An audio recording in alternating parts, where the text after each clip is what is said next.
At 21:45 on July 6, 1944, Lieutenant Dale Haberman sat in the cockpit of his P-61 Black Widow at Henderson Field, Guadalcanal, watching storm clouds roll across the Pacific. 24 years old, 31 combat missions, 2 confirmed kills. The Japanese had sent bombers every night for 3 weeks, 89 air raid alerts in 21 days. American engineers were expanding Henderson Field to support the Solomon Islands campaign. The Japanese understood what that expansion meant. If American heavy bombers could operate from Henderson, they could reach Rabaul, Truk, even the Philippines. The Japanese had to stop construction. They sent bombers every night. Mitsubishi G4M Bettys, Nakajima Ki-49 Helens. Anything that could carry a 1,000-pound bomb.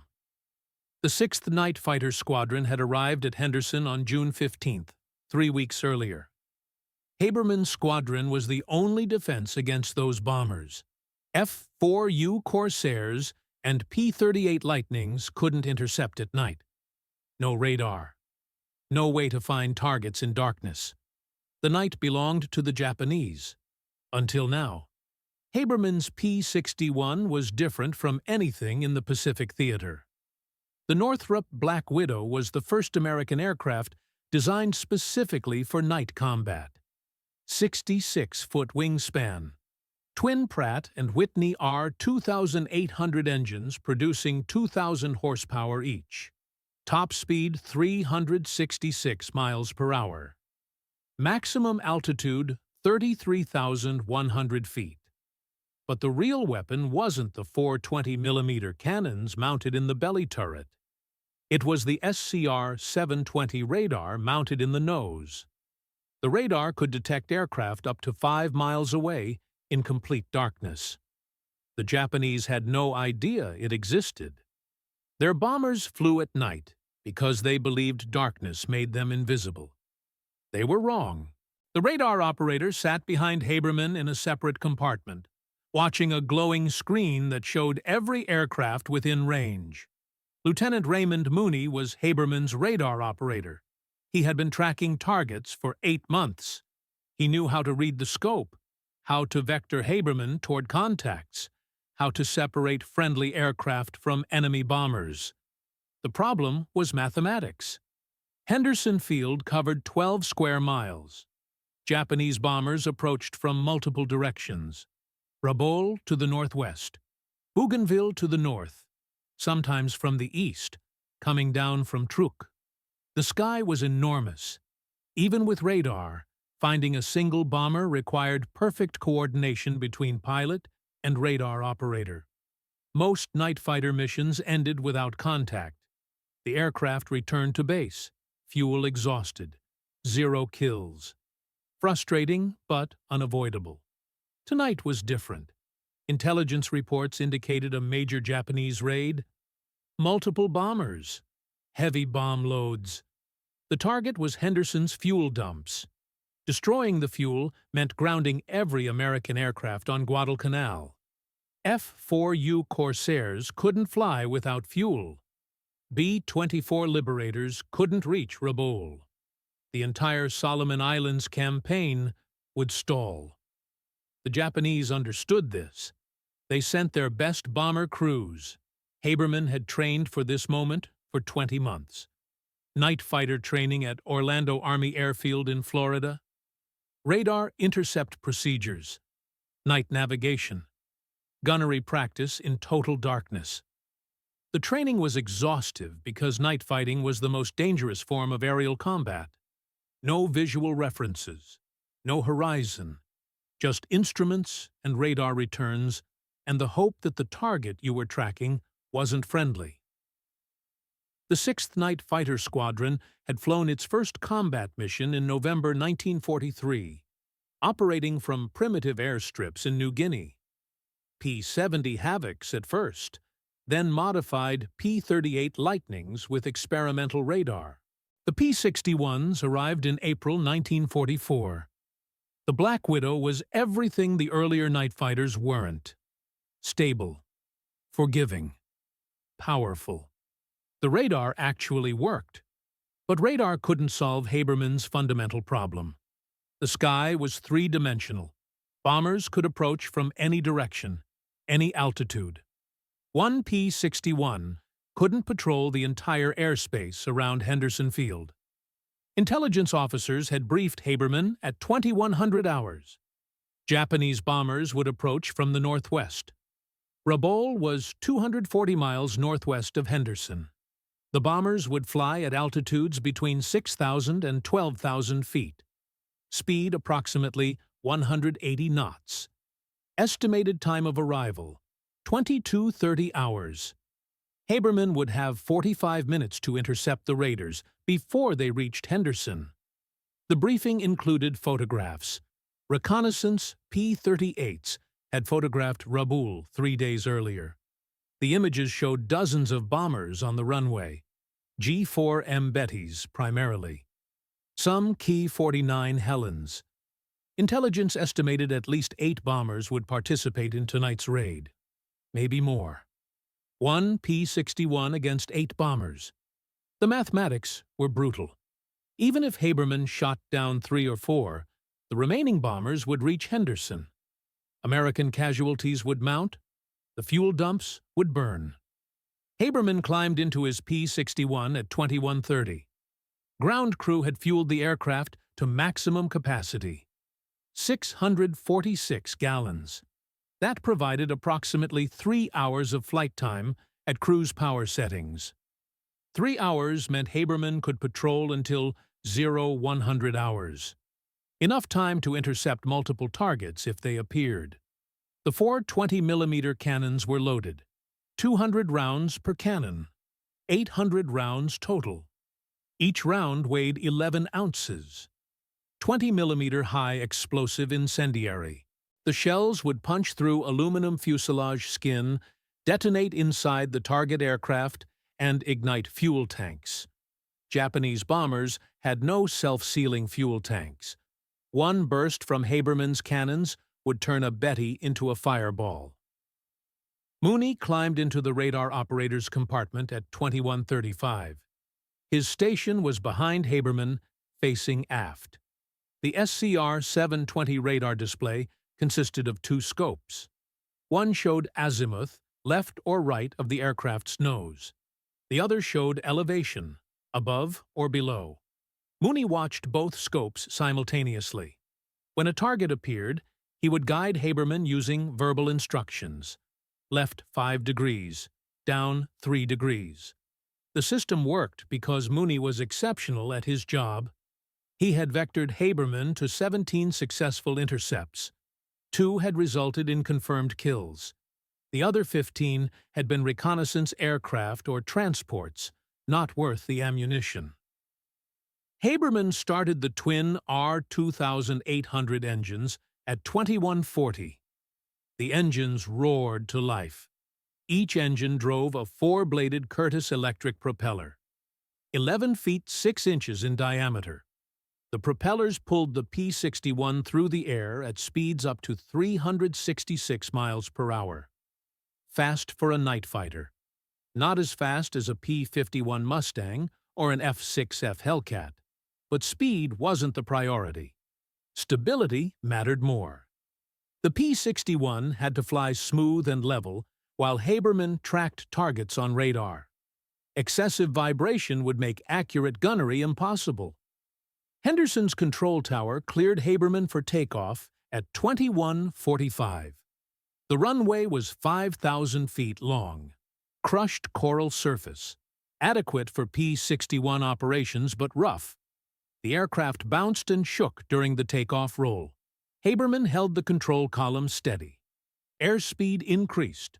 50 knots, 70, 90, 110.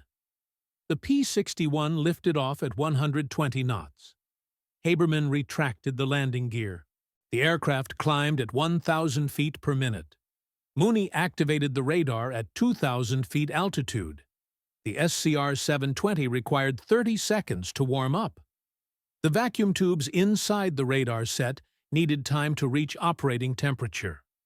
Once warmed up, The radar transmitted pulses at a frequency of 3,000 megahertz. The pulses traveled outward in a cone shape. When they hit an aircraft, they bounced back. The radar receiver detected the returning pulses and displayed them on Mooney's scopes as glowing blips. The radar had one significant limitation. It couldn't distinguish between friendly and enemy aircraft. Every airplane showed up as a blip. Mooney had to use other methods to identify targets. Speed was one indicator. Japanese bombers cruised at 180 knots. American transports flew slower, around 140 knots. Direction was another indicator. Japanese bombers approached from the northwest. American aircraft operated south and east of Henderson. Altitude helped too. Japanese bombers flew between 6,000 and 12,000 feet. American fighters patrolled at 15,000 feet and above. At 2150, Mooney detected the first contact. Bearing 320 degrees. Range 12 miles. Altitude 8,000 feet. Speed 175 knots. Heading 140 degrees. The mathematics matched Japanese bomber profiles. Haberman turned the P-61 toward the contact. Mooney called out corrections, left 10 degrees, down 5 degrees. The range decreased, 11 miles, 10 miles, 9 miles. Haberman couldn't see anything through the canopy.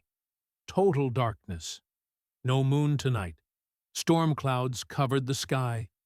The Japanese had chosen this night deliberately.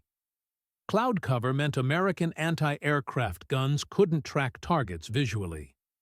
The gunners would fire blind, hoping to hit something. Low accuracy. High ammunition consumption. The Japanese bombers could penetrate Henderson's defenses with minimal losses. But Haberman didn't need to see the target. The radar saw it for him. Mooney watched the blip move across his scope. The target maintained course and speed. No evasive maneuvers. The Japanese crew didn't know an American night fighter was tracking them. They flew straight toward Henderson, confident that darkness protected them. Range decreased to 8 miles, 7 miles, 6 miles. At 5 miles, Haberman activated his own radar scope, a smaller display mounted in the main instrument panel. The pilot's scope was simpler than Mooney's, just one display showing range and relative position. But it was enough. Once Haberman had the target on his scope, he could close for the kill without relying on verbal instructions from Mooney. The Japanese bomber appeared on Haberman's scope as a bright blip. The target was slightly left of center line, slightly below. Haberman adjusted his heading and altitude. The blip moved toward the center of the scope. Range 4 miles, 3 miles, 2 miles. Still no visual contact. The darkness was absolute.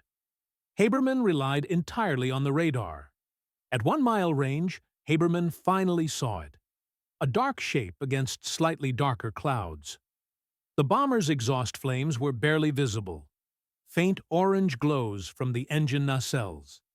Haberman identified the aircraft as a Mitsubishi G4M Betty. Twin Mitsubishi Kasi engines. Maximum speed 270 miles per hour. Crew of 7.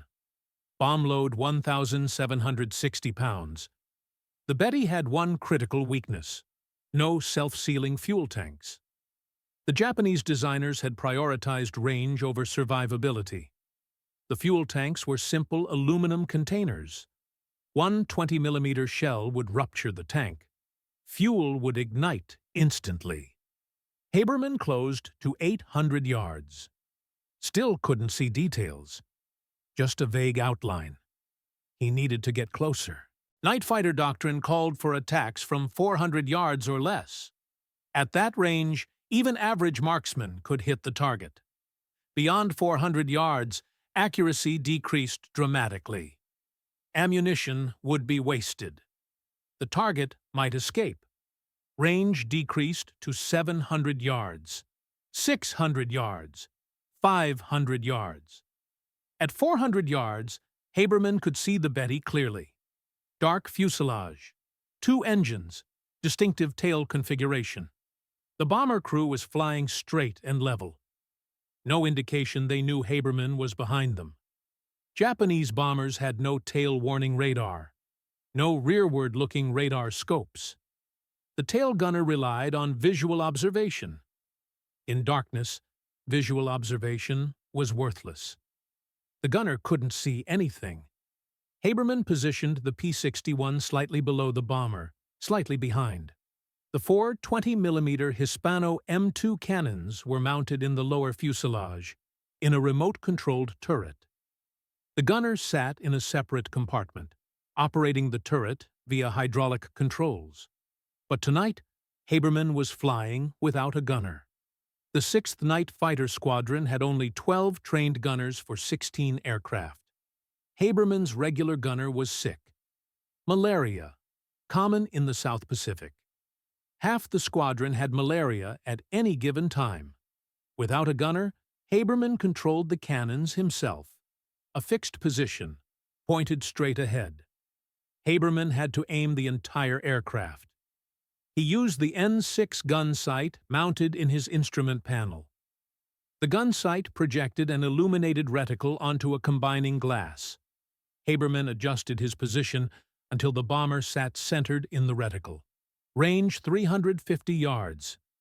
Haberman armed the cannons. Each cannon was belt-fed. 200 rounds per gun. Mixed ammunition. High-explosive incendiary rounds, alternating with armor-piercing rounds. The high-explosive rounds would rupture the fuel tanks.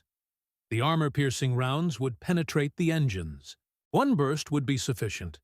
2 seconds of fire. Maybe 3 seconds if Haberman missed with the first burst. Range 300 yards. Haberman squeezed the trigger. The 4 cannons fired simultaneously. The sound was tremendous even through the engine noise and the headphones Haberman wore for radio communication. 20mm shells streamed toward the Betty at 2,800 feet per second. The shells took approximately 1/3 of a second to reach the target. Haberman saw tracers. Every 5th round was a tracer. Red streaks across the darkness. The first burst lasted 2 seconds. 48 shells total. 12 rounds per cannon. The shells converged on the Betty's right wing. The wing structure was thin aluminum. The shells punched through easily. Several shells hit the right fuel tank. The tank ruptured. Aviation fuel sprayed into the slipstream.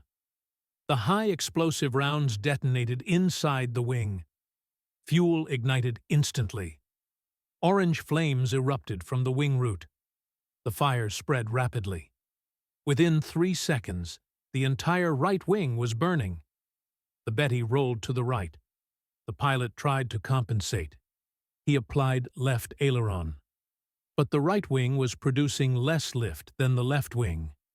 The fire was consuming the wing structure. The aircraft entered a descending right turn, steeper and steeper. The pilot couldn't recover. The Betty's nose dropped. The aircraft entered a dive, vertical, straight down. Haberman watched it fall. The burning aircraft illuminated the clouds below. A bright orange fireball descending at terminal velocity. The Betty hit the ocean at 21:58. Haberman saw the impact. A flash of light as the bomber struck the water. Then, darkness. Total. The aircraft sank immediately. No survivors. 7 Japanese crew members dead. 1 bomber destroyed. Haberman checked his ammunition counter. 752 rounds remaining. Enough for 15 more 2-second bursts. Mooney reported a second contact at 22:03. Bearing 315 degrees. Range 14 miles. Altitude 10,000 feet. Speed 180 knots. Another Japanese bomber. Haberman turned northwest and climbed. The P-61 reached 10,000 feet at 22:08. Mooney locked onto the second contact. Range 11 miles, 10 miles, 9 miles. The interception geometry was identical to the first engagement. Haberman approached from behind and below. The Japanese bomber maintained course and speed. No evasive action. The crew didn't know Haberman was tracking them. They believed darkness protected them. They were wrong. At 8 miles range, Haberman acquired the target on his radar scope.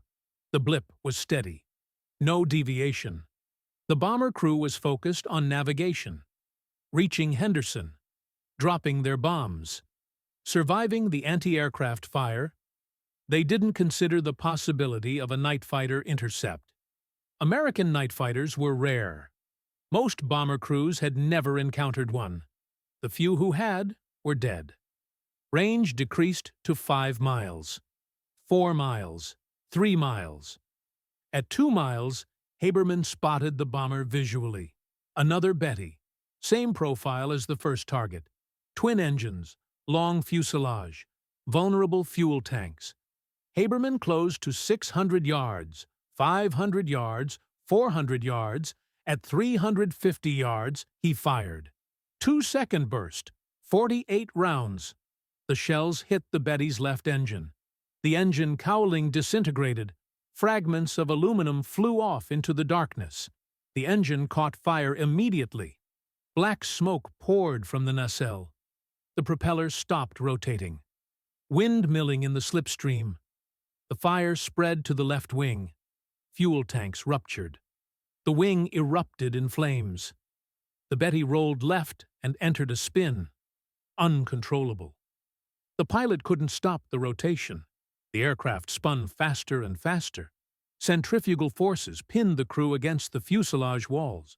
They couldn't move, couldn't reach the escape hatches. The Betty descended through 10,000 feet. 9,000. 8,000. 7,000. Still spinning. At 3,000 feet, the wings separated from the fuselage. Aerodynamic forces ripped them off. The fuselage tumbled toward the ocean. It hit the water at 22:14. Second kill confirmed. Haberman checked his fuel gauge. 580 gallons remaining. He had burned 66 gallons. Combat consumed fuel faster than cruise flight. High power settings, rapid climbs, aggressive maneuvers. The mathematics indicated Haberman had approximately 2 hours 40 minutes of fuel remaining. Enough time to patrol until 0100 hours. Enough time to intercept more targets if Mooney detected them.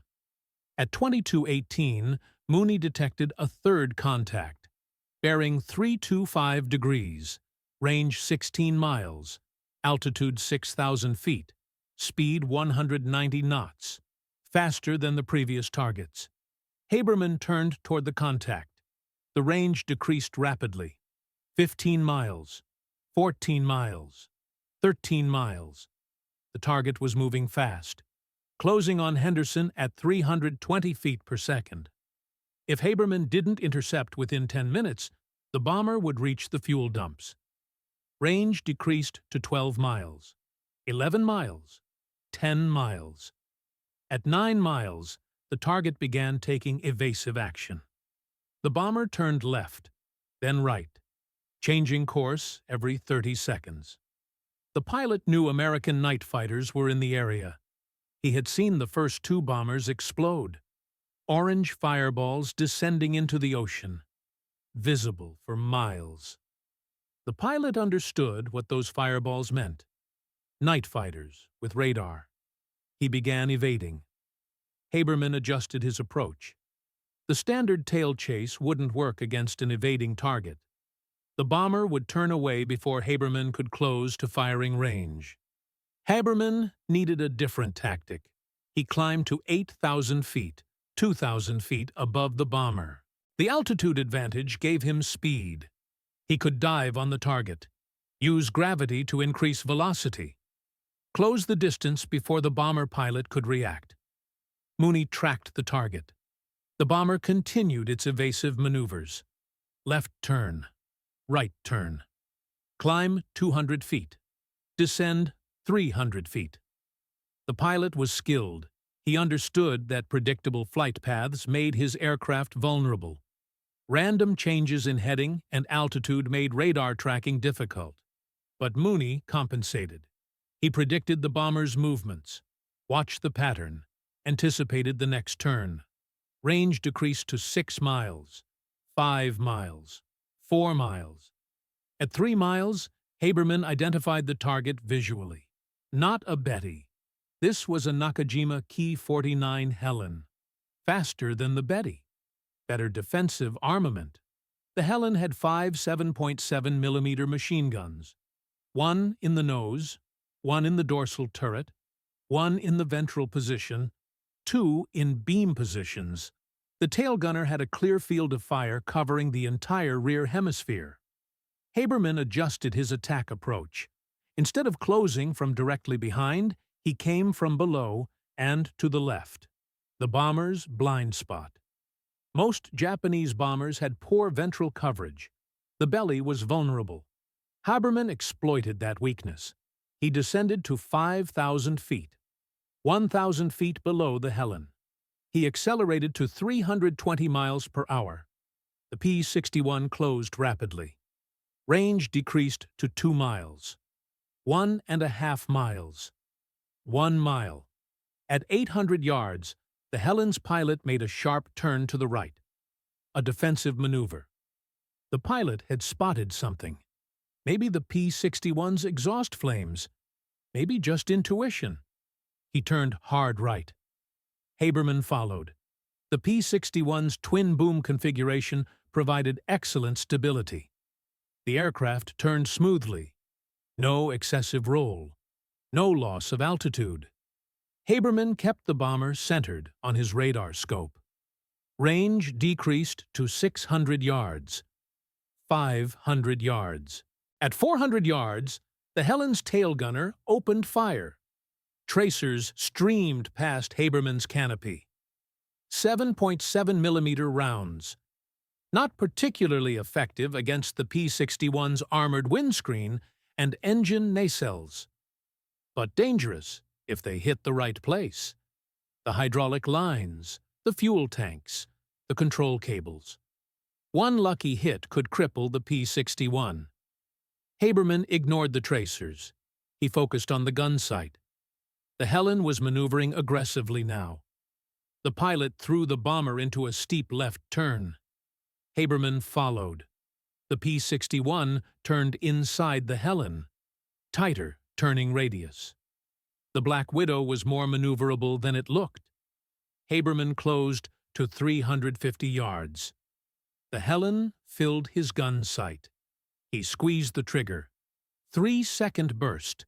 72 rounds. Longer than his previous attacks. Necessary because the Helen was maneuvering. The 20mm shells converged on the Helen's right engine. The engine exploded.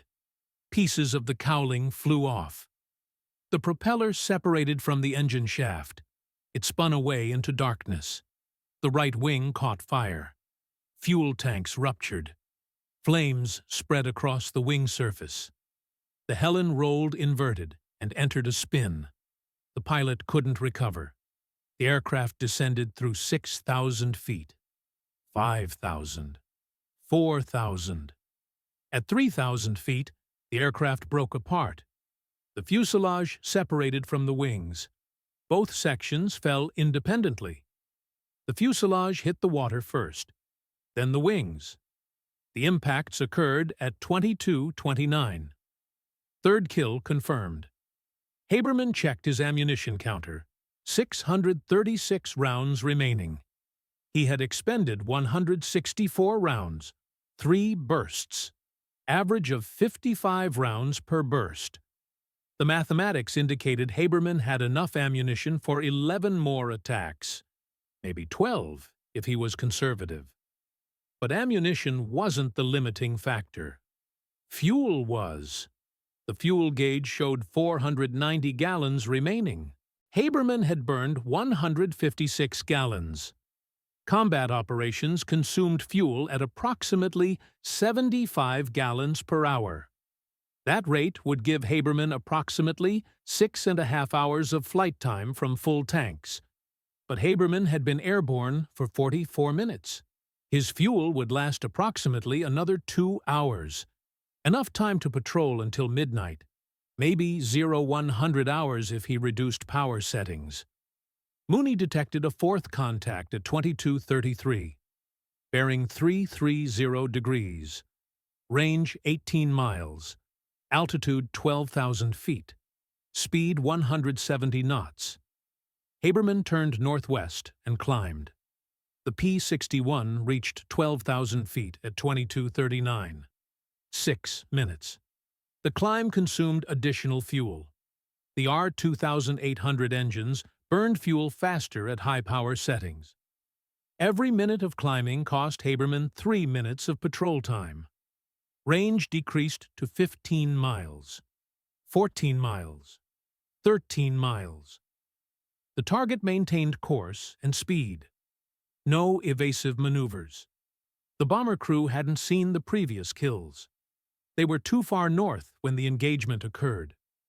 They didn't know American night fighters were active tonight. They flew straight toward Henderson, unaware of the danger. At 10 miles range, Haberman acquired the target on his radar scope. The blip was steady. Dead center. Haberman adjusted his altitude. 12,200 feet. 200 feet above the target. The altitude advantage would allow Haberman to dive slightly during the attack. Increased speed. Reduced time to firing position. Range decreased to 8 miles, 7 miles, 6 miles. At 5 miles, Haberman spotted the bomber visually. A Betty. Fourth Betty of the night. Standard configuration. Twin engines. Bomb bay loaded with high explosive ordnance. Destined for Henderson's fuel dumps. Destined to fail. Haberman closed to 1,000 yards. 900 yards. 800 yards. At 700 yards, he noticed something unusual. This Betty had additional armament. A 20mm cannon in the tail position.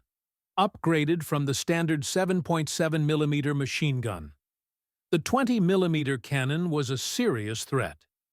It could penetrate the P-61's armor. One hit in the cockpit would kill Haberman instantly. Haberman adjusted his approach. He came from below and slightly to the right, outside the tail cannon's field of fire. The cannon could traverse left and right, but its elevation was limited. It couldn't depress below the horizontal. Haberman stayed below the cannon's firing line. He closed to 500 yards, 450 yards, 400 yards. At 350 yards, the Betty's tail gunner spotted the P-61. The cannon swung toward Haberman's aircraft. Too slow. The hydraulic traverse system couldn't move fast enough. Haberman fired first. 2-second burst. 48 rounds. The shells hit the Betty's left engine. The engine disintegrated. Fragments of aluminum and steel sprayed outward. The left wing erupted in flames. Fuel tanks ruptured. The fire spread to the fuselage. The Betty's tail gunner fired. One burst, 3 rounds. 20mm shells passed within 10 feet of Haberman's cockpit. Close. Too close. But Haberman didn't flinch. He held the trigger down for an additional second. Third second of fire. 24 more rounds.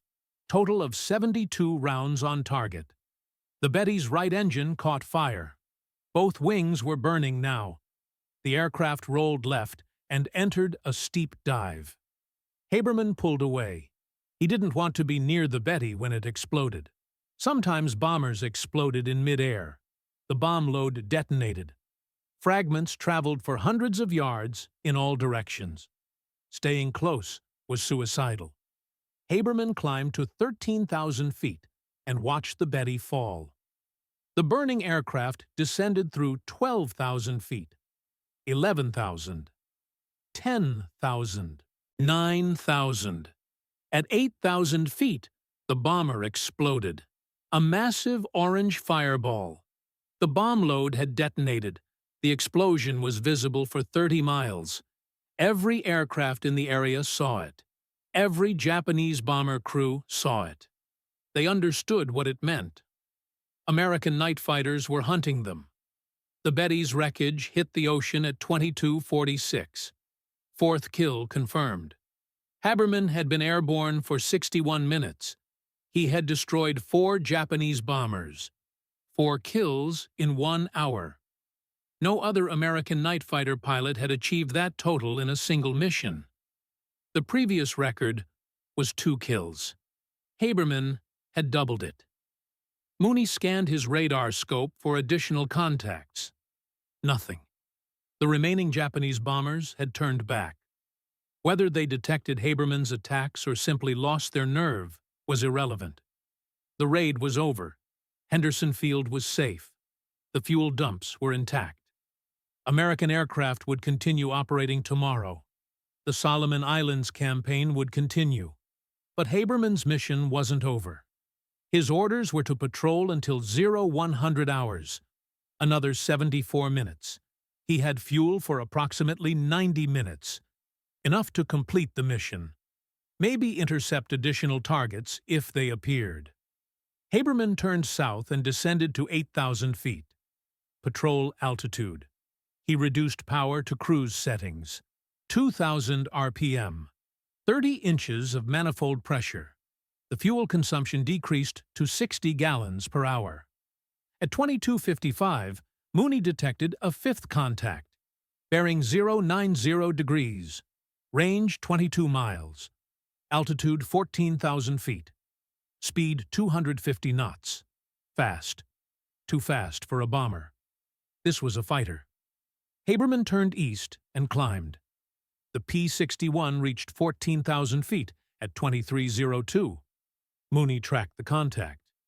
Range 19 miles, 18 miles, 17 miles.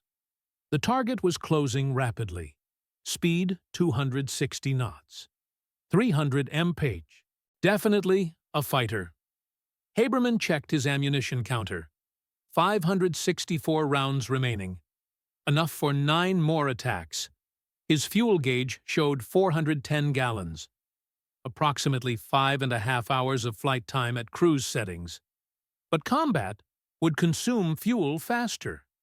Haberman estimated he had 90 minutes of combat operations remaining. Enough time to engage this fighter and patrol for another hour. Range decreased to 15 miles, 14 miles, 13 miles. At 12 miles, the target began taking evasive action. The pilot knew American aircraft were in the area. He was searching for targets, but he didn't have radar. He was flying blind, searching visually, in darkness. Nearly impossible.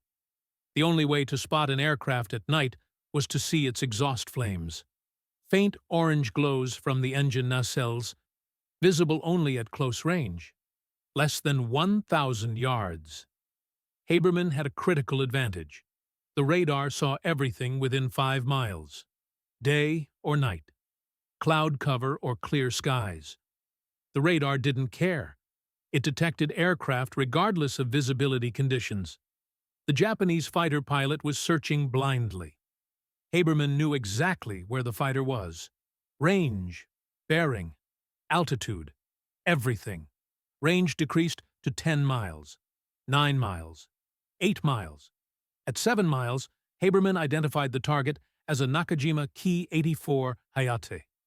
The Americans called it Frank. Single-engine fighter. Maximum speed 392 miles per hour. Armament consisted of 4 12.7mm machine guns and 2 20mm cannons. One of the best Japanese fighters in service. The Frank was faster than the P-61. More maneuverable. Better rate of climb. In daylight, a skilled Frank pilot could outfight a Black Widow. But this wasn't daylight. The Frank pilot had no radar. He was flying blind, searching for American bombers. Maybe searching for the American night fighter that had destroyed 4 Japanese bombers. Either way, he wouldn't find anything, because Haberman would find him first. Haberman closed to 5 miles, 4 miles, 3 miles. The Frank continued its search pattern, turning left, turning right, climbing, descending. The pilot was thorough, but visual searches at night were futile. The darkness was absolute. The pilot couldn't see anything beyond 200 yards. Haberman was 3 miles away. Invisible. At 2 miles range, Haberman began his attack approach. He positioned the P-61 below and behind the Frank, the fighter's blind spot. Japanese fighters had no rearward-looking radar, no tail warning systems. The pilot relied on visual observation, looking over his shoulder, checking his 6 o'clock position. But in darkness, visual observation was worthless. The pilot couldn't see Haberman approaching. Range decreased to 1 mile, 800 yards. At 600 yards, Haberman spotted the Frank visually. Dark shape against dark sky. The fighter's exhaust flame was barely visible. A faint orange glow. The pilot was flying at reduced power, conserving fuel, searching methodically, unaware that death was approaching at 300 miles per hour. Haberman closed to 400 yards, 350 yards. The Frank filled his gun sight. Haberman squeezed the trigger. 2-second burst. 48 rounds. The shells converged on the Frank's engine. The radial engine was air-cooled. No coolant system, but the engine had vulnerable components. Cylinders, fuel lines, ignition systems. 20-millimeter shells destroyed all of them simultaneously. The Frank's engine exploded. The cowling blew off. Pieces of the engine scattered into the darkness. Oil sprayed across the windscreen. The propeller stopped rotating. The fighter lost power instantly. It entered a glide, descending at 1,000 feet per minute. The pilot tried to restart the engine. He couldn't. The engine was destroyed. Pieces were missing. Cylinders were shattered. The crankshaft was broken. The Frank descended through 14,000 feet, 13,000, 12,000. At 11,000 feet, the pilot bailed out. Haberman saw the canopy separate from the aircraft. The pilot climbed out. He fell for 3 seconds before deploying his parachute. A white canopy against black sky. The pilot would survive. He would float down to the ocean. Maybe a rescue boat would find him. Maybe not. The ocean was vast. Finding one man at night was nearly impossible. The Frank continued its descent. No pilot, no engine, just a glider. It descended through 10,000 feet, 9,000, 8,000. At 6,000 feet, it hit the water. The impact was violent. The aircraft disintegrated on contact. Fragments scattered across the surface, then sank. The Frank disappeared into the Pacific. 5th kill confirmed. 23 12-hours. Haberman had been airborne for 87 minutes.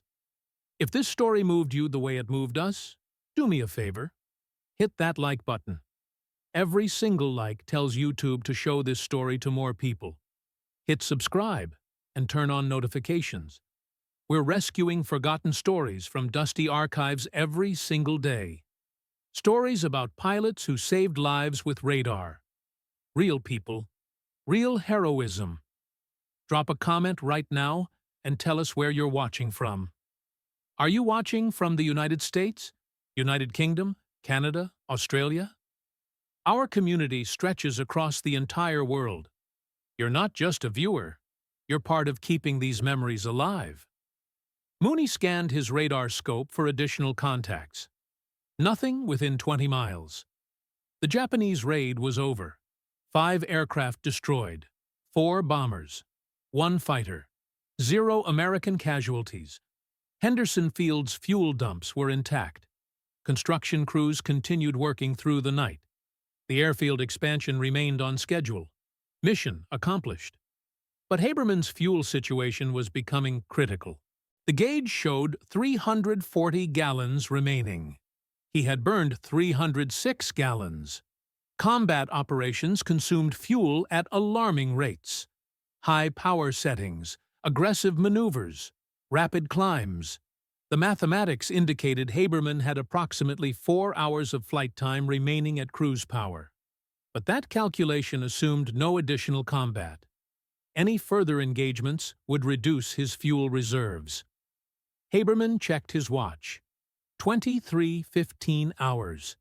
His orders were to patrol until 0100 hours, another 105 minutes. His fuel would last longer than that. He could complete the mission. He turned south toward Henderson and descended to 6,000 feet. Patrol altitude. He reduced power to minimum cruise settings, 1,800 RPM, 28 inches manifold pressure. The fuel consumption decreased to 55 gallons per hour. The next 30 minutes passed without incident. Mooney scanned his radar scope continuously. He detected numerous contacts. All were American aircraft. Transports flying between Guadalcanal and Espiritu Santo. B-24 Liberators returning from raids on Rabaul. 4 U Corsairs on night patrol. No Japanese aircraft. The enemy had withdrawn. The raid was over. At 23:48, Mooney detected an unusual contact. Bearing 180 degrees. Range 30 miles. Altitude 18,000 feet. Speed 140 knots. Slow. Too slow for a fighter. But the altitude was wrong for a bomber. Japanese bombers typically operated between 6,000 and 12,000 feet. This aircraft was at 18,000, above the normal operating altitude for Japanese bombers.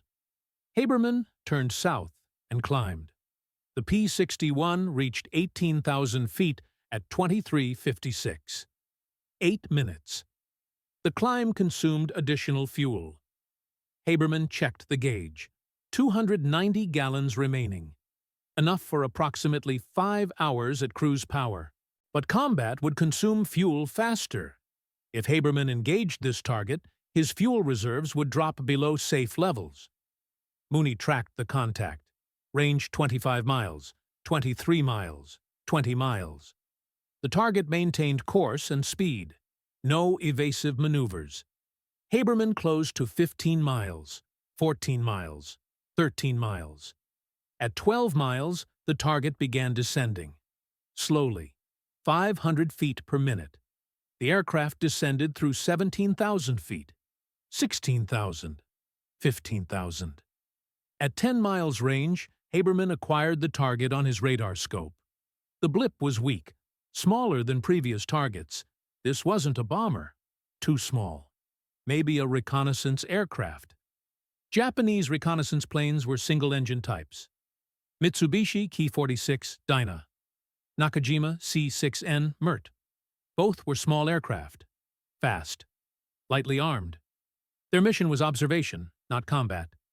Haberman closed to 8 miles. 7 miles. 6 miles.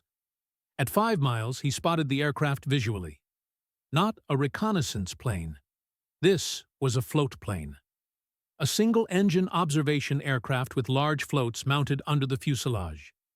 Haberman identified it as a Mitsubishi F-1M Pete. Slow. Maximum speed 230 miles per hour. Crew of 3. Armed with 3 7.7mm machine guns. The Pete was used for reconnaissance and anti-submarine patrol. What was it doing at 18,000 feet? The answer became clear at 4 miles range. The Pete was flying a search pattern, looking for downed airmen. Japanese bomber crews who had bailed out earlier tonight. The Pete's crew was searching the ocean surface. They had climbed to high altitude to get better visibility. From 18,000 feet, they could see 30 miles in all directions. If any Japanese airmen were in the water, the Pete might spot them. Haberman considered his options. The Pete was not a threat. It carried only light machine guns. Its speed was too slow to escape. But it was a military aircraft conducting military operations. Fair game. Haberman's orders were to destroy all enemy aircraft within his patrol area. The Pete qualified. Haberman closed to 3 miles, 2 miles, 1 mile. At 800 yards, the Pete's crew spotted the P-61. The observer in the rear cockpit opened fire. 7.7 millimeter machine gun. Ineffective against the P-61's armored components. The rounds pinged off the engine nacelles. No damage. Haberman continued his approach. 600 yards, 500 yards, 400 yards. At 350 yards, Haberman fired. 1 second burst. 24 rounds. Short burst. The Pete was a small target. Haberman didn't want to waste ammunition. The shells hit the Pete's engine. The engine cowling shattered. The propeller blade bent. The engine seized immediately. Oil sprayed across the windscreen. The Pete lost power. The float plane entered a glide, descending at 800 feet per minute. The pilot tried to restart the engine. It wouldn't start. The engine was destroyed. The crankshaft was broken. The Pete descended through 15,000 feet. 14,000. 13,000. The pilot had one option: ditch in the ocean. The Pete was a float plane. It was designed for water landings. If the pilot executed a controlled ditching, the crew might survive. The Pete descended through 12,000 feet, 11,000, 10,000. At 8,000 feet, the pilot began his ditching approach. He leveled the aircraft, reduced descent rate to 400 feet per minute. The ocean was invisible below. Complete darkness. The pilot would have to ditch blind, using instruments only, trusting his altimeter, hoping he judged the landing correctly. At 1,000 feet, the pilot flared. He pulled back on the control column. The Pete's nose rose. The descent rate decreased to 200 feet per minute. At 500 feet, the pilot couldn't see the water. He had no visual references, just instruments. The altimeter unwound. 400 feet, 300, 200, 100, 50 feet. The Pete hit the water at 0006 hours.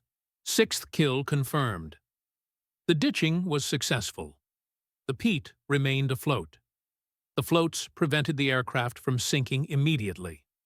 The 3 crew members climbed out onto the wing. They would survive until dawn. Maybe longer. Japanese rescue operations were efficient. A flying boat would likely find them before they died of exposure. Haberman turned north and climbed back to 6,000 feet. His fuel gauge showed 245 gallons remaining. He had burned 401 gallons total. Combat operations had consumed fuel at approximately 275 gallons per hour, much higher than cruise consumption. The mathematics indicated Haberman had approximately 4 hours of flight time remaining. More than enough to complete his patrol mission. At 0015, Mooney detected another contact. Bearing 045 degrees. Range 28 miles. Altitude 22,000 feet. Speed 280 knots. Very fast. Very high. This was not a bomber. This was a fighter. Maybe another Frank. Maybe something faster. A Kawasaki Ki-61 Tony. Or a Mitsubishi J2M Jack. Both were capable of 380 miles per hour at altitude. Haberman turned northeast and climbed. The P-61's maximum altitude was 33,100 feet. But climb performance decreased above 20,000 feet. The air was thinner. Less oxygen for the engines. The R-2800 engines produced maximum power at sea level. At 20,000 feet, power output dropped to 70%. The P-61's climb rate decreased from 1,000 feet per minute at sea level to 400 feet per minute at 20,000 feet. Haberman reached 20,000 feet at 0023. 8 minutes. The climb consumed significant fuel. The gauge showed 210 gallons remaining. Haberman continued climbing. 21,000 feet. 22,000. 23,000. At 23,000 feet, the P-61's climb rate decreased to 200 feet per minute. The engines were struggling. The turbochargers were working at maximum capacity. But the air was too thin. Mooney tracked the contact. Range 22 miles, 20 miles, 18 miles. The target was descending. The Japanese pilot had spotted something. Maybe Henderson Field's runway lights. Maybe the glow from construction activities. The pilot descended rapidly. 1,000 feet per minute. The aircraft dropped through 22,000 feet. 21,000. 20,000. At 16 miles range, the target leveled off at 18,000 feet. Haberman was at 23,000 feet, 5,000 feet above the target. The altitude advantage gave Haberman one critical capability: energy. He could dive on the target, convert altitude into speed, close the distance before the Japanese pilot could react. Haberman pushed the control column forward. The P-61's nose dropped. The aircraft entered a 45-degree dive. Airspeed increased rapidly. 280 miles per hour. 300. 320.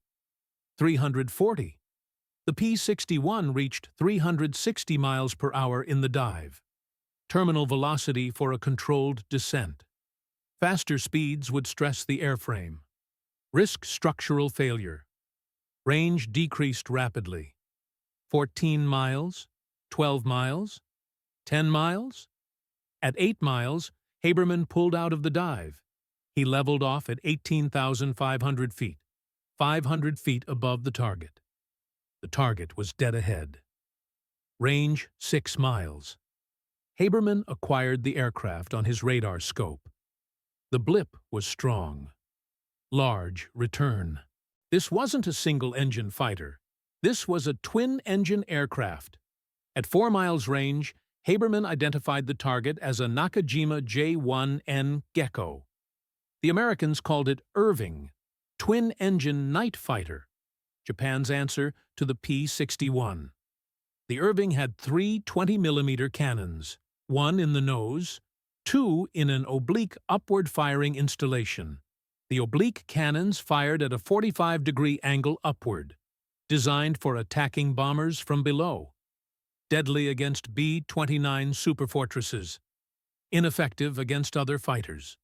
The Irving was slower than the P-61. Maximum speed 315 miles per hour.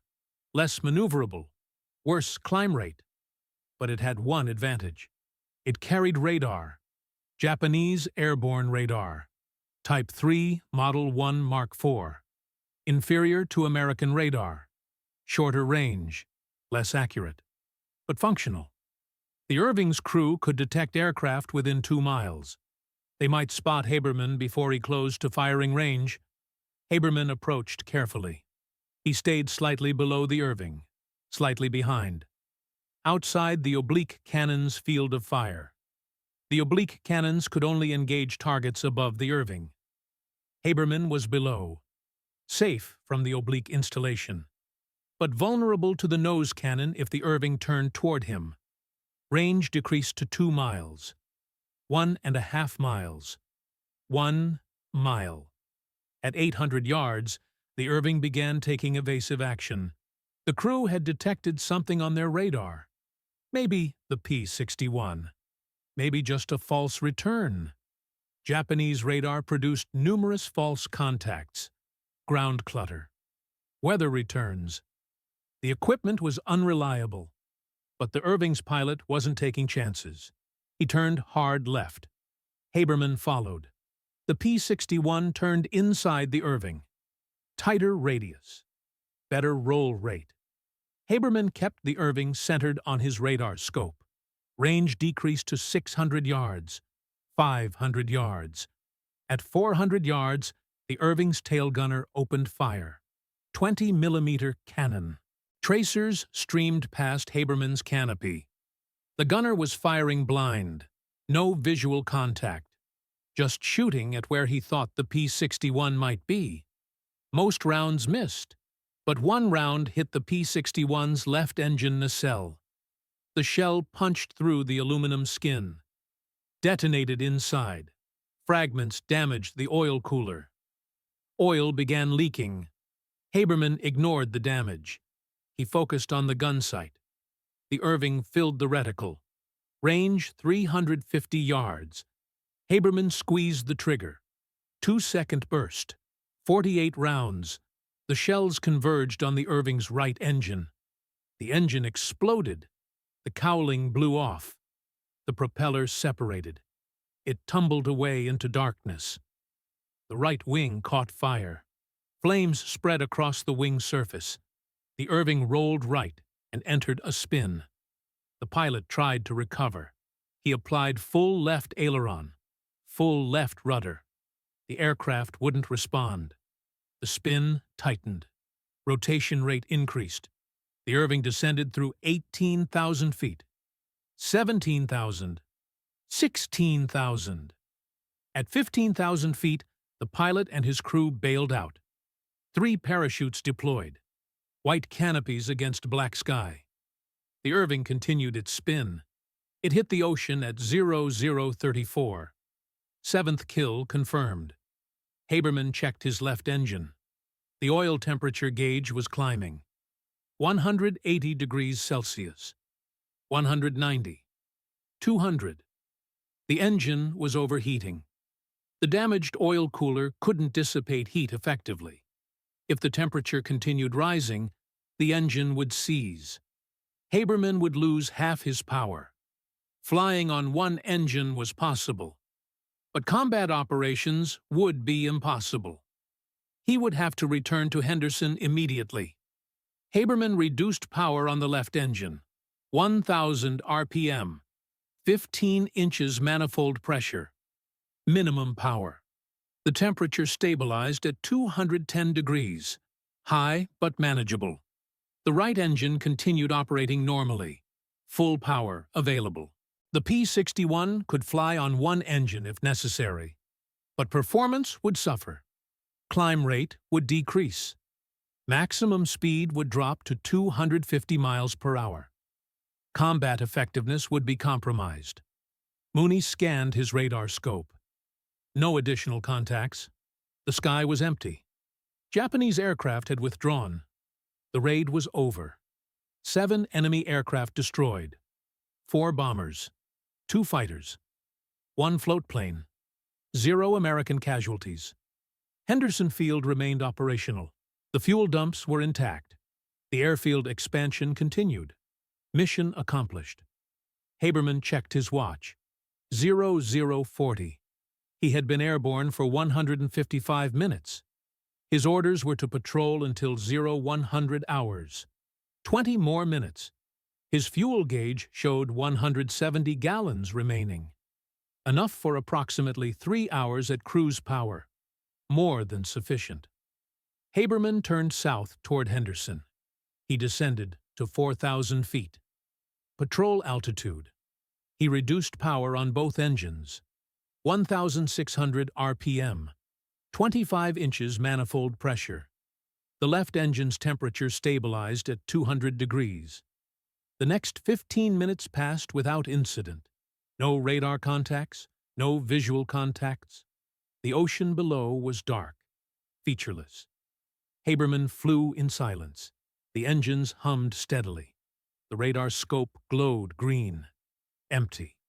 Mooney monitored the display, watching for contacts that never appeared. At 0055, Henderson's control tower radioed Haberman. Permission to land. Runway lights activated. Haberman acknowledged. He turned toward Henderson and descended to 1,000 feet. The runway lights were visible from 10 miles away. 2 parallel rows of kerosene lamps. Bright yellow flames. The runway was 5,000 feet long. more than adequate for the P-61. Landing distance required was 2,000 feet. Haberman entered the landing pattern at 0058. He extended the landing gear. 3 green indicator lights confirmed all 3 wheels were down and locked. He extended flaps to 20 degrees. Approach configuration. Airspeed decreased to 130 knots. The P-61 descended at 400 feet per minute.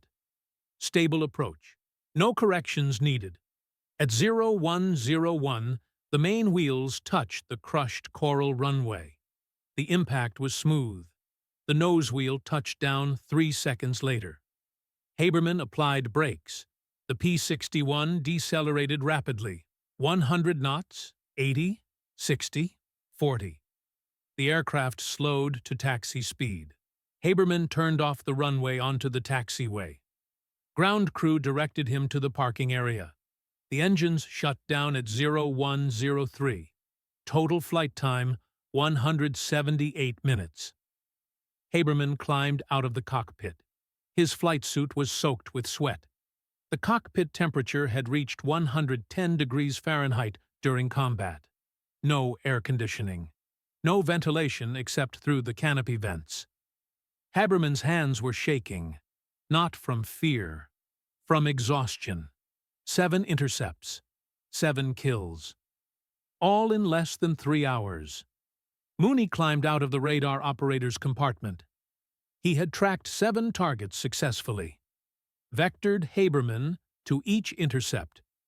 Maintained radar contact throughout every engagement. Without Mooney's skill, none of the kills would have been possible.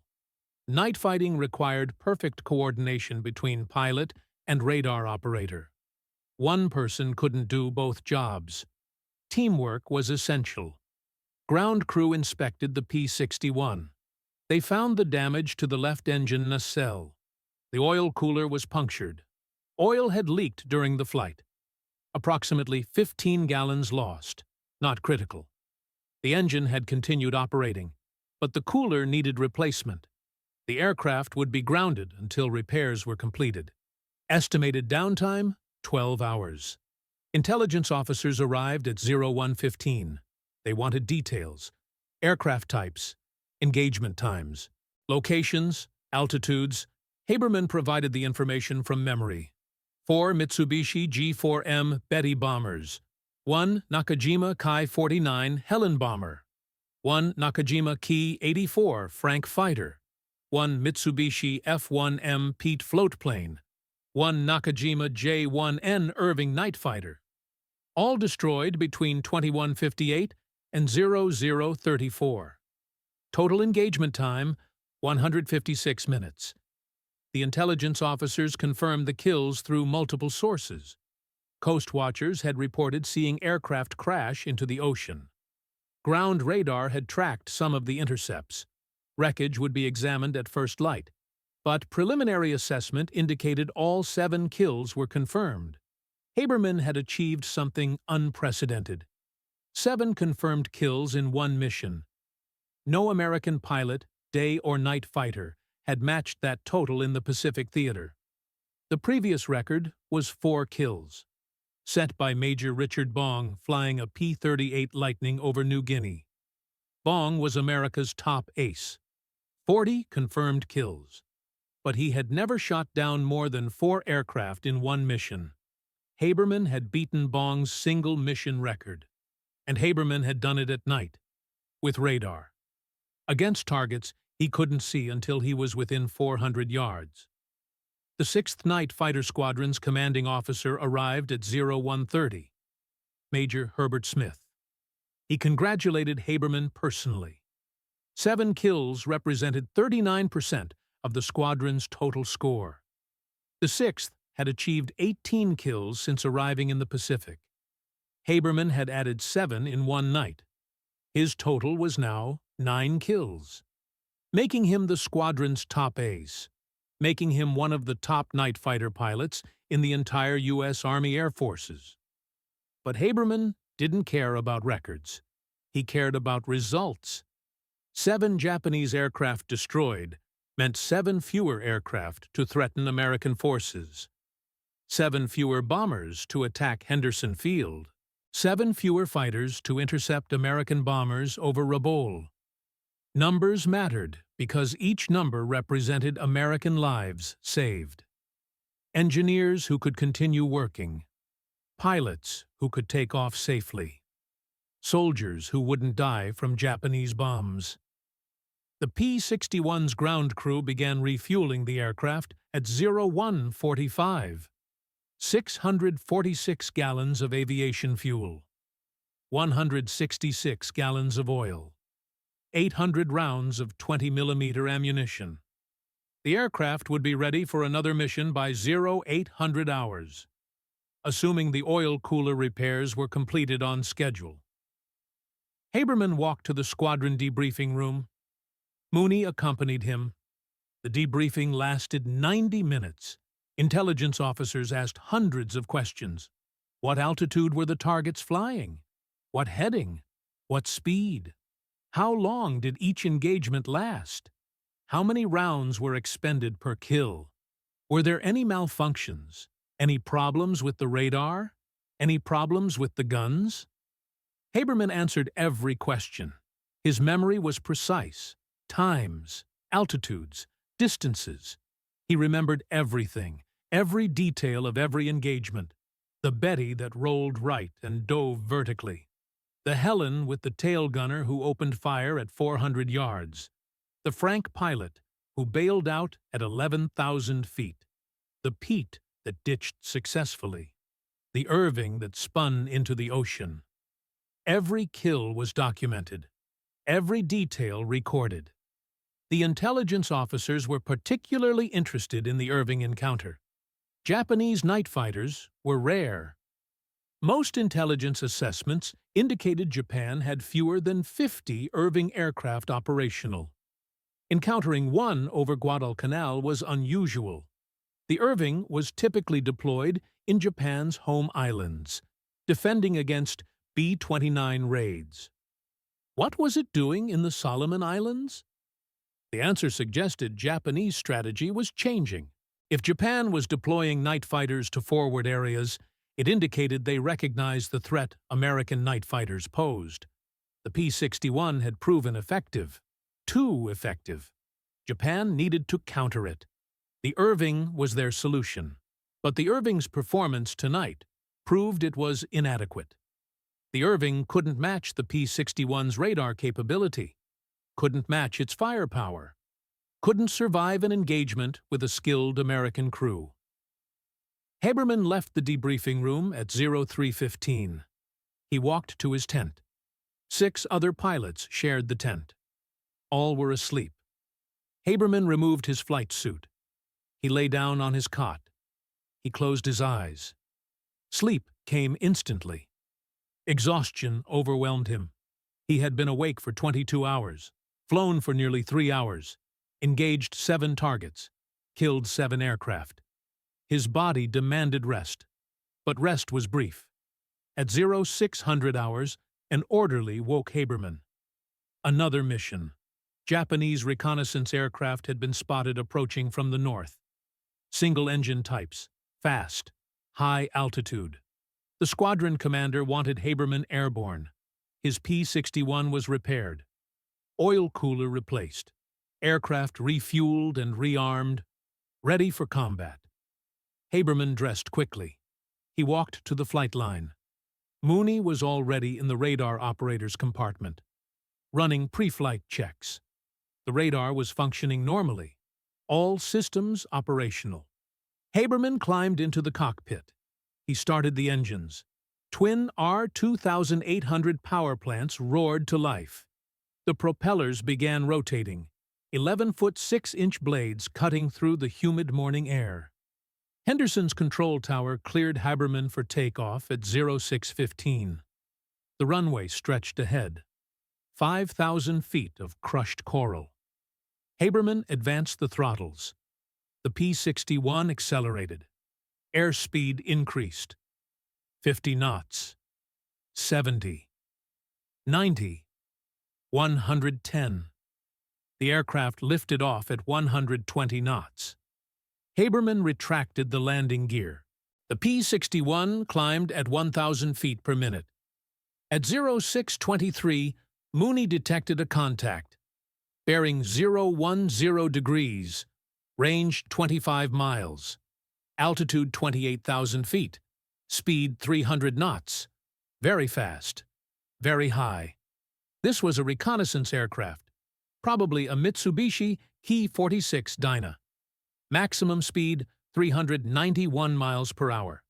Service ceiling 36,000 feet. Fastest reconnaissance aircraft in Japanese service. Haberman turned north and climbed. The P-61 reached 20,000 feet at 0630. The climb was slower than yesterday. The morning air was warmer, less dense. Engine performance suffered in warm air. Climb rate decreased. Haberman continued climbing. 22,000 feet, 24,000, 26,000. At 28,000 feet, the P-61's climb rate dropped to 150 feet per minute. The engines were at maximum power, but performance was marginal. Mooney tracked the contact. Range 18 miles, 16 miles, 14 miles. The Dyna was heading south, straight toward Henderson. The pilot was conducting reconnaissance, photographing the airfield, counting aircraft, assessing damage from last night's raid. Japanese intelligence needed to know if the raid was successful, if Henderson's fuel dumps were destroyed, if American air operations were disrupted. Range decreased to 12 miles, 10 miles, 8 miles. At 6 miles, the Dyna spotted the P-61. The pilot turned hard right and accelerated. The Dyna's speed increased to 350 knots, 400 mph, faster than the P-61 at this altitude. The reconnaissance aircraft was escaping. Haberman pushed the throttles forward. Maximum power. The R-2800 engines responded, but not enough. The P-61's maximum speed at 28,000 feet was 320 miles per hour. The Dyna was pulling away. Range increased to 7 miles, 8 miles, 9 miles. The target would escape. Haberman made a decision. He pushed the control column forward. The P-61 entered a dive. Airspeed increased, 340 miles per hour, 360, 380.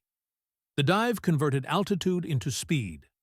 Haberman descended through 26,000 feet, 24,000, 22,000. At 20,000 feet, the P-61 reached 400 miles per hour, faster than the Dyna.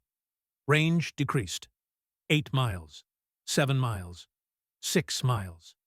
The Dyna pilot saw the P-61 closing. He pushed his aircraft into a dive. Both aircraft descended rapidly, 20,000 feet, 18,000, 16,000. The Dyna couldn't outrun the P-61 in a dive. The Black Widow was heavier, more streamlined. It fell faster. At 14,000 feet, Haberman was within 4 miles, 3 miles, 2 miles. At 1 mile, he spotted the Dyna visually. Sleek fuselage, straight wings, single engine. The reconnaissance aircraft was unarmed. No defensive guns, no armor. Its only defense was speed, and that defense was failing. Haberman closed to 800 yards, 600 yards, 400 yards. At 350 yards, he fired. 2-second burst, 48 rounds. The shells hit the Dyna's engine. The radial engine disintegrated. Pieces flew off in all directions. The propeller separated. Oil sprayed across the windscreen. The Dyna lost power instantly. The reconnaissance aircraft entered a glide. The pilot tried to reach the ocean. Maybe ditch successfully. Maybe survive. But the Dyna was descending too fast. 3,000 feet per minute. No power. No way to arrest the descent. The aircraft fell through 12,000 feet. 10,000. 8,000. At 6,000 feet, the pilot bailed out. His parachute deployed. He would survive. Japanese rescue operations would likely find him. The Dyna hit the ocean at 0641. The aircraft disintegrated on impact. Fragments scattered across the surface. 8th kill confirmed. Haberman had been airborne for 26 minutes. He had destroyed 8 Japanese aircraft in less than 12 hours. A record that would never be matched by any American night fighter pilot in World War II. Mooney scanned his radar scope. No additional contacts. The sky was empty. Haberman turned south toward Henderson. He descended to 8,000 feet, cruise altitude. He reduced power to normal settings. The fuel gauge showed 540 gallons remaining. Plenty for the return flight. At 0655, Henderson's control tower cleared Haberman to land. He entered the landing pattern and extended his landing gear. The main wheels touched the runway at 0701. Smooth landing. Haberman taxied to the parking area. The engines shut down at 0703. Total flight time, 48 minutes. Ground crew swarmed the aircraft, refueling, rearming, checking for damage. The P-61 was undamaged, all systems functional. The aircraft had performed flawlessly for 2 consecutive missions. 16 combat sorties without mechanical failure. The R-2800 engines were reliable. The SCR-720 radar was accurate.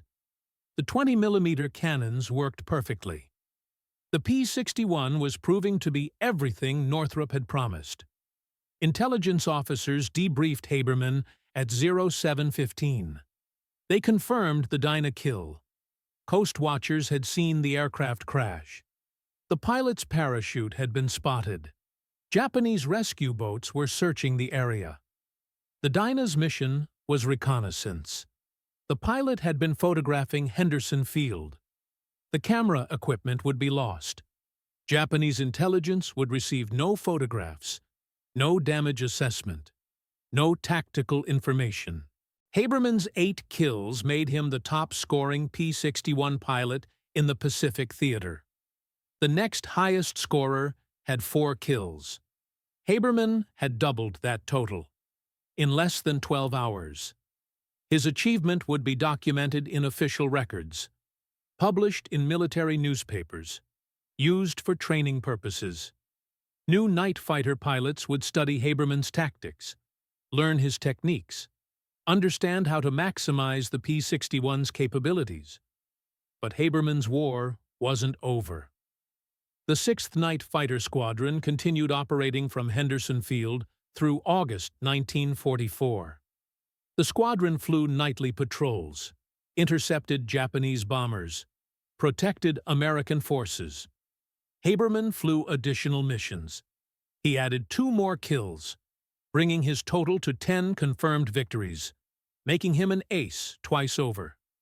The P-61 Black Widow proved its worth in the Pacific Theater.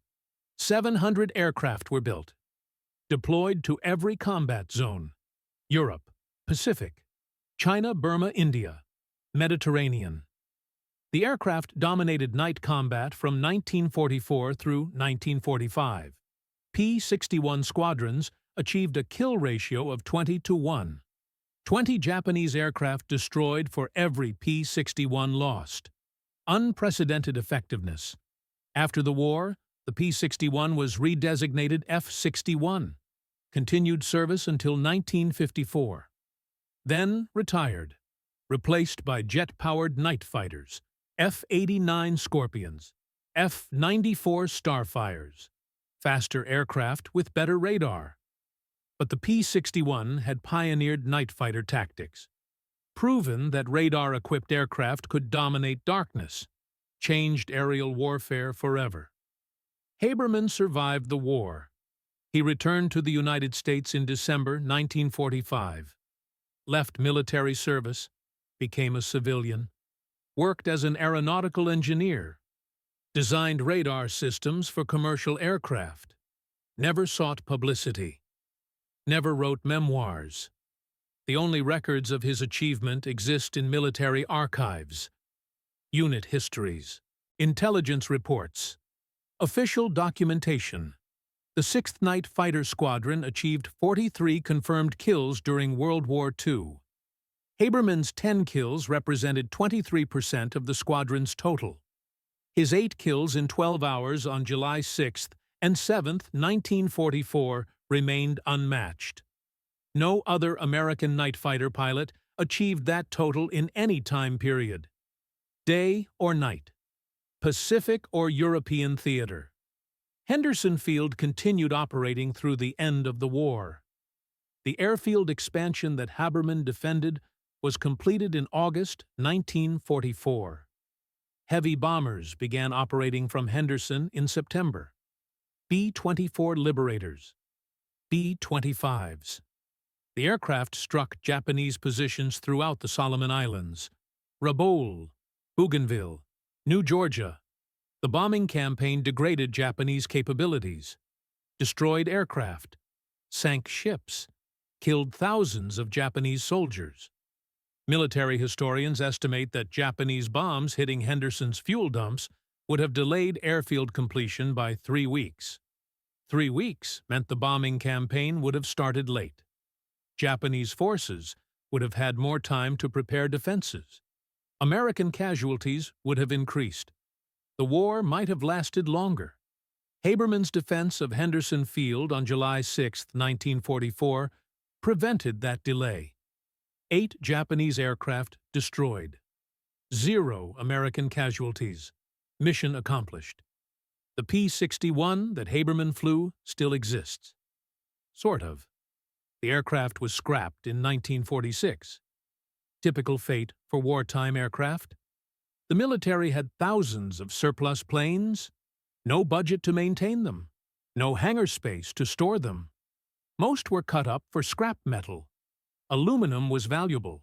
The metal was recycled, used to build civilian aircraft, cars, appliances. Only 4 P-61s survive today. Museum pieces, restored to flying condition or static display. None of them is Haberman's aircraft. The nose art is gone. The kill markings are lost. The radar equipment was removed decades ago. The aircraft that hunted 8 Japanese planes in 12 hours exists only in photographs and official records. But the story survives. Military archives preserve the documentation. Mission reports, intelligence summaries, kill confirmations. Every detail is recorded. Dates, times, locations, aircraft types, ammunition expended, fuel consumed. The bureaucracy of war documented everything. That documentation ensures Haberman's achievement won't be forgotten. Modern aviation historians study Haberman's missions, analyze his tactics, understand how one pilot with one radar operator could dominate the night sky. The lessons remain relevant. Modern night fighters use similar tactics, different technology, better radar, beyond visual range missiles. But the fundamental principles haven't changed. Detect the target, close to firing range, kill before the enemy knows you're there. The P-61 Black Widow proved those principles worked. Haberman proved a skilled crew could execute those principles flawlessly. 8 kills in 12 hours. Perfect radar intercepts. Perfect gunnery. Perfect coordination between pilot and radar operator. Perfect execution of night fighter doctrine. If this story moved you, hit that like button. Share it with someone who appreciates military history. Subscribe to our channel. We're rescuing forgotten stories from dusty archives. Real people. Real heroism. Real sacrifices. These men deserve to be remembered. You're helping make that happen. Thank you for watching. Thank you for remembering Lieutenant Dale Haberman. Thank you for keeping this story alive.